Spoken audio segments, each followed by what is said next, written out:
அதில் ஒரு பையன் என்னச்சுதான்னா அந்த தோப்பில் இருக்கக்கூடிய ஒரு அருமையான மரம், ஒரு விலை உயர்ந்த மரம், அந்த மரத்தை கட்டி பிடிச்சி முத்தம் கொடுப்பான், சேட்டைகள் எல்லாம் பண்ணுவான். நீங்கள் பண்ணியிருக்கிறீங்களோ என்னமோ தெரியல, நான் பண்ணியிருக்கிறேன். எங்கள் பாட்டி வீட்டில் நான் நிற்கக்கூடிய நேரத்தில் அங்கே மரங்கள் உண்டு. அப்படின்னா மாமரம் உண்டு, கொய்யா மரம் உண்டு, பப்பாளி மரம் உண்டு, சக்க மரம் உண்டு, இப்படி பல விதமான மரங்கள் உண்டு.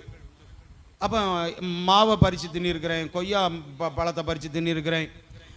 பப்பாளி என்னன்னா, நான் நல்ல மரம் ஏறுவேன்னா அது சின்ன மரமாக இருந்தாலும் ஏறி என்ன செய்வேன், பறித்து சாப்பிட்டு விடுவேன்.